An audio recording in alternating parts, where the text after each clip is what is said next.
അപ്പൊ 3 പാട്ടാണ് നമുക്ക് വേണ്ടി ഇവര് പാടിത്തരാറുള്ളത്. ഫസ്റ്റ് ഒരു മെല്ലഡി സോങ്, പിന്നെ ഒരു റൊമാൻറ്റിക് സോങ്, പിന്നെ ഒരു ഓൾഡ് സോങ്. അപ്പൊ ഇതൊക്കെ നമുക്ക് കേട്ടാലോ? അപ്പൊ നിങ്ങളും കൂടി വായോ, നമുക്ക് ഒരുമിച്ച് പാട്ടൊക്കെ കേൾക്കാം.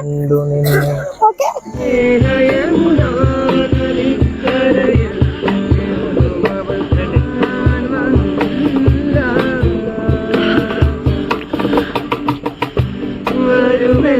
വെറുതെ തോന്നി ഈ വഴിയിലേറി നിന്നു ഞാൻ, അവൾ കാണാൻ വന്നില്ല.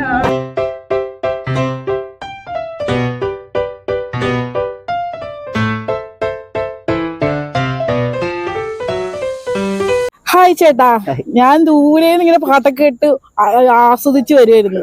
അപ്പൊ സൂപ്പർ ആയിട്ട് പാടും. നിങ്ങൾ ഈ ടീമിന്റെ പേര് ഒന്നൊക്കെ പറയാവോ? പറഞ്ഞുതരാവോ? അലമാര ബാൻഡ്. അലമാര ബാൻഡ്. അപ്പൊ ഇതിൽ എത്ര പേരുണ്ട്? ഞങ്ങള് ഗിറ്റാറിസ്റ്റ് അരുൺചേട്ടൻ, ഡ്രമ്മർ കുഹിയുടെ, bass guitarist Ashwanth, hi hi, പിന്നെ സിംഗർ. ഓക്കെ. നിങ്ങളിപ്പോ ഇത് ഇങ്ങനെ ഇവന്റിലൊക്കെ പാടുന്നുണ്ടോ? ഈ കല്യാണ പരിപാടികള് അതിലൊക്കെ പാടുന്നുണ്ട്. കോളേജ് എത്ര നാളെ ഇവിടെ ഒന്ന് സോങ് പാടാൻ തുടങ്ങിയിട്ട്? ടീം ഇപ്പൊ ഫോം ചെയ്തിട്ട് ഇപ്പൊ 5-6 മാസമായി. 5-6 ഇടക്കിടക്ക് ഇങ്ങനെ വന്ന് മറൈൻ ഡ്രൈവിൽ കൂടും. അപ്പൊ 3 പാട്ടാണ് നമുക്ക് വേണ്ടി ഇവര് പാടിത്തരാറുള്ളത്. ഫസ്റ്റ് ഒരു മെല്ലഡി സോങ്, പിന്നെ ഒരു റൊമാൻറ്റിക് സോങ്, പിന്നെ ഒരു ഓൾഡ് സോങ്. അപ്പൊ ഇതൊക്കെ നമുക്ക് കേട്ടാലോ? അപ്പൊ നിങ്ങളും കൂടി വായോ, നമുക്ക് ഒരുമിച്ച് പാട്ടൊക്കെ കേൾക്കാം. ഓക്കെ.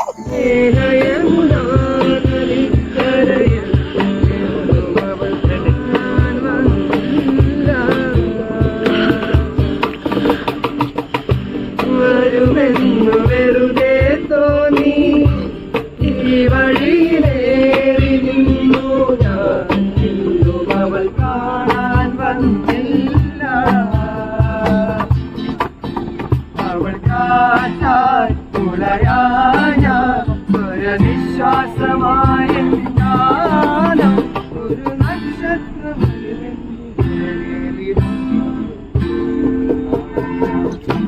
സ്വയം പരചന്ദ്രികേ സ്വർണ്ണമണി മേഘമേ ഹൃദയരാഗദൂതു പറയാമോ അവൾ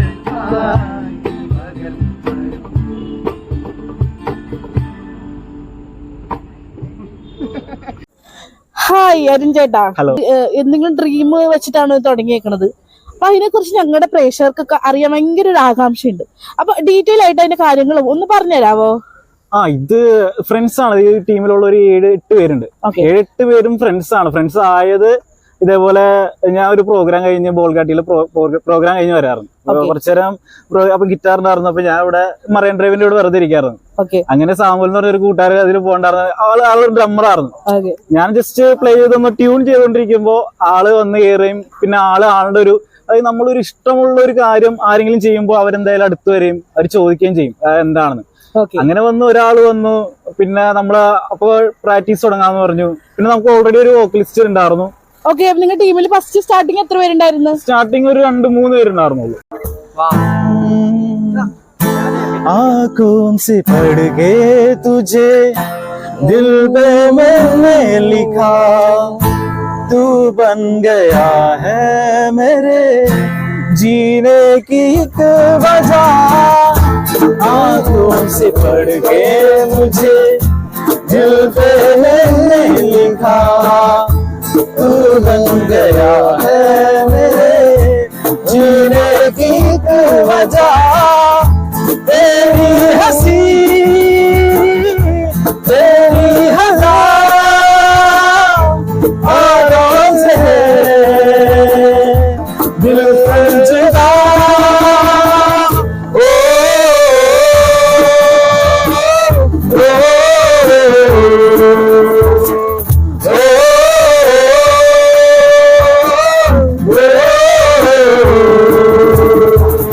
तू ही मेरी शब है, सुबह है, तू ही दिन है मेरा, तू ही मेरा रब है, जहाँ है, तू ही मेरी दुनिया. तू मेरे लिए है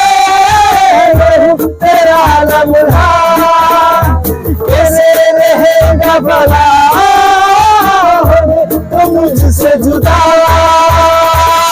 ओ,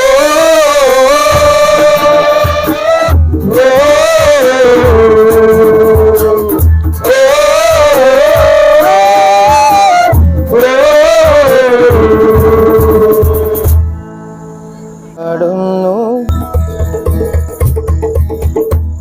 മനസ്സിൻ ശിലാതലം മഴ പോൽ പുണർന്നു നിൻ ഓരോ മൗനങ്ങളും പകലിൻ വരാന്തയിൽ വെയിലായലഞ്ഞിതാ തമ്മിൽ ചേരുന്നു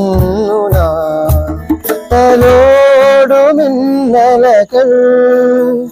കുളിരോർമ തൻ വിരലാൽ തുടരുന്നു ഈ സഹയാത്രയിൽ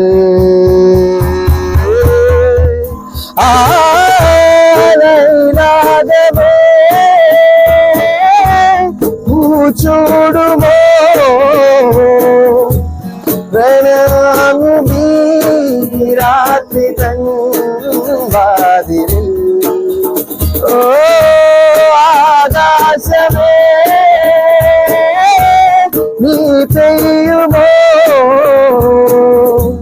പ്രണയാദ്രമീ ശാഖിയിൽ ഇന്നിതാ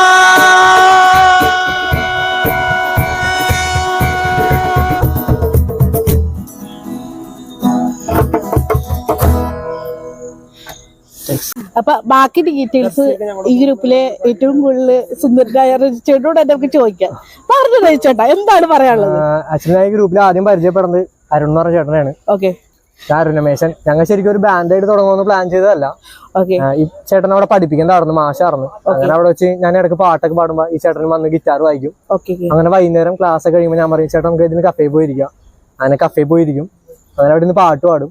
അങ്ങനെ ഒന്ന് ഗ്രോത്ത് ആയി വന്നപ്പോ ഞാൻ പറഞ്ഞു ചേട്ടൻ നമുക്ക് ഒരു ബാൻഡ് തുടങ്ങിയാലോ. അങ്ങനെ ഞങ്ങൾ ബാൻഡ് ഞാൻ ആദ്യം പരിചയപ്പെടുന്നത് ഈ ചേട്ടനെയാണ്. മ്യൂസിക്കൽ ഇൻസ്ട്രുമെന്റ്സ് ഒക്കെ നേരത്തെ ഉണ്ടായിരുന്നു അല്ലെങ്കിൽ നിങ്ങൾ? ഞാനൊരു 10ാം ക്ലാസ് ഗിറ്റാർ പഠിക്കുന്നുണ്ട്. അതിന്റെ ഇടയ്ക്ക് ഞാൻ ബ്രേക്ക് ചെയ്തായിരുന്നു. ഒരു ലവ് ഫെയറിലൊക്കെ ഒന്ന് ബ്രേക്ക് ചെയ്യേണ്ടി വന്നു. പിന്നീട് ഞാൻ തുടങ്ങിയപ്പോ ഈ ചേട്ടനെ പരിചയപ്പെടുന്നത്. അങ്ങനെ ബാൻഡായി. അതുവഴി സാമുലിനെ പരിചയപ്പെട്ട്. ഞാൻ സാമുല് വാട്ടർ ഡ്രമ്മറാണ്. എനിക്ക് തോന്നുന്നു സാമുവല് അവിടെ എന്തോ ഒരു പരിപാടിക്ക് കൊട്ടാൻ വേണ്ടി ജസ്റ്റ് വന്നപ്പോ അങ്ങനെ കമ്പനിയായി. ഒപ്പം ഇങ്ങനെ ഡ്രമ്മറാന്ന് പറഞ്ഞ് പിന്നെ കമ്പനിയായി. പിന്നെ അഭിഷേകിനെ ഞാൻ ഇന്നാണ് പരിചയപ്പെടുന്നത്. അഭിഷേക് അശ്വന്തിന്റെ ഫ്രണ്ടാണ്. അത് അശ്വന്ത് ബേസിക് ഗിറ്റാർ വായിക്കുന്നതാണ്. ഇത് അശ്വന്തിന്റെ ബ്രദറാണ് ക്ലാബ് ബോക്സ് വായിക്കുന്നത്. ഞങ്ങൾ 3 പേരും കൂടിയാണ് ആദ്യം ഈ ബാൻഡ് തുടങ്ങണേ. അങ്ങനെ ഒരു ഓഗസ്റ്റ് 15-ാം തീയതിയാണ് ഈ ബാൻഡ് സ്റ്റാർട്ട് ചെയ്തത്. ഓഗസ്റ്റ് വർഷം ഈ വർഷം തന്നെ അല്ല, 2022-ലായിരുന്നു. 2022 സ്റ്റാർട്ട് ചെയ്ത. അത് ആലുവയില് ഡി കഫേ എന്ന് പറഞ്ഞിട്ട് ഒരു കഫേയിൽ വെച്ചിട്ടായിരുന്നു. അവിടെ തുടക്കം. മെയിനായിട്ട് കഫ ബേസ് ചെയ്തുള്ള ഒരു പ്രോഗ്രാമും അവിടെ ഉള്ള ഒത്തുകൂടലും കാര്യങ്ങളൊക്കെ ആയിരുന്നു. കൊറോണയ്ക്ക് ശേഷം പുതിയൊരു വേദി നിങ്ങൾക്ക് വേണ്ടി ഒരുങ്ങി കിട്ടിയെന്ന് തന്നെ പറയാം. അതെ, കഫേയിൽ പോവാറുണ്ട്. അങ്ങനെ ഒരു ബാൻഡായിട്ട് ഇപ്പൊ എല്ലാവരോട്ടും ഒന്ന് കണക്ട് ആയി. ഓൾറെഡി ഓൾമോസ്റ്റ് എല്ലാവരും അത് എനിക്കൊക്കെ വേറെ ജോലി ഉണ്ട്. ഞാൻ നോൺ ഫിനാൻസ് ബാങ്കിലാണ് വർക്ക് ചെയ്യണേ. അപ്പൊ വൈകുന്നേരം ഒക്കെ ഇങ്ങനെ ഞങ്ങൾ എല്ലാവരും കൂടി ഒന്ന് കൂടും. നിങ്ങളിപ്പോ പേഴ്സർക്ക് ഇപ്പൊ നിങ്ങളുടെ ഒരു സോങ് ഒക്കെ കേൾക്കാൻ എത്ര പേര് നിങ്ങൾ ഏകദേശം എത്ര മണിക്കൊക്കെ ഉണ്ടാവും? ഞങ്ങളൊരു സാറ്റർഡേ ഒക്കെയാണ് വരാറ്. സൺഡേ ഓഫ് ആയതുകൊണ്ട് കുറച്ചു നേരം റെസ്റ്റ് ചെയ്യാലോ. സാറ്റർഡേ 8 മണിയൊക്കെ ആവുമ്പത്തേക്കും വരും. എല്ലാ സാറ്റർഡേ അല്ല, മഴ ഉണ്ടെങ്കിൽ ആരും ഇറങ്ങില്ല. മഴ ഇല്ലാത്തപ്പോ ഞങ്ങൾ എല്ലാരും ഫ്രീ ആണെന്നുണ്ടെങ്കിൽ അപ്പൊ നിങ്ങളിപ്പോ ഇത് തുടങ്ങണേൽ നിങ്ങൾക്ക് ഒരു ഡ്രീം ഉണ്ടാവുമല്ലോ. അപ്പൊ ആ ഡ്രീമിനെ കുറിച്ച് പറഞ്ഞുതരാവോ? ഇത് തുടങ്ങിയെങ്കിൽ നിങ്ങളുടെ ഡ്രീം ഇപ്പൊ ഇതാണ്, നിങ്ങളുടെ ഇവന്റിൽ പോയി പാടാൻ അല്ലെങ്കിൽ ഡ്രീം എന്നൊക്കെ പറയുന്നത് നല്ലൊരു ബാൻഡായിട്ട് ഫോം ചെയ്യണം. ബാൻഡായിട്ട് ഫോം ചെയ്യണം, പാഷനേറ്റഡ് ആവാന്നുള്ളതാണ്. അതായത് നമ്മൾ ഒരു വലിയ സ്റ്റേജിൽ ഇട്ടാ ആദ്യം 10 ആള് കാണുക, പിന്നെ 100 ആള് കാണുക, പിന്നെ അത് കാണാൻ ഓഡിയൻസ് കൂട്ടുക.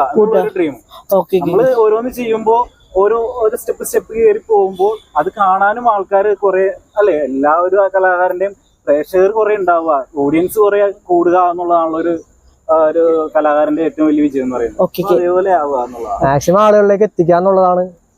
ഉദാഹരണം പറയണേ, എന്റെ സിസ്റ്ററിന്റെ കല്യാണം വരുവാണെങ്കിൽ നിങ്ങളെ വിളിച്ചു കഴിഞ്ഞാൽ നിങ്ങൾക്ക് വരാൻ പറ്റുമോ? പിന്നെ തീർച്ചയായിട്ടും വരും. അപ്പൊ അതുപോലെ തന്നെ ഒത്തിരി അധികം ആളുകളുണ്ട്. അപ്പൊ അവർക്കും നിങ്ങളുടെ പാട്ടുകൾ കേട്ടിട്ട് ഇഷ്ടപ്പെട്ടിട്ട് നിങ്ങളെ വിളിക്കാൻ എന്ത് ചെയ്യണം? അതിന്റെ ഡീറ്റെയിൽസ് ഞങ്ങളുടെ കോൺടാക്ട് നമ്പർ ഞങ്ങൾ താഴെ കൊടുക്കാം, അതിൽ വിളിച്ചാൽ മതി. ഓക്കെ. ബാക്കി വേറെ ഇനി എന്തെങ്കിലും കുറച്ചും കൂടി പറയാനുണ്ടോ? ഇനി നമുക്ക് ഇവരുടെ പാട്ട് കേൾക്കാം. എന്റെ സ്വപ്നത്തിൻ താമര പൊയ്കയിൽ വന്നിറങ്ങിയ രൂപവതി നീലത്താമരമിഴികൾ തുറന്നു നിന്നെ നോക്കി നിന്നു ചൈത്രം നിന്റെ നീരാട്ടു കണ്ടു നിന്നു എന്റെ സ്വപ്നത്തിൻ താമര പൊയ്കയിൽ വന്നിറങ്ങിയ രൂപവതി നീലത്താമര മിഴികൾ തുറന്നു നിന്നെ നോക്കി നിന്നു ചൈത്രം നിന്റെ നീരാട്ടു കണ്ടു നിന്നു.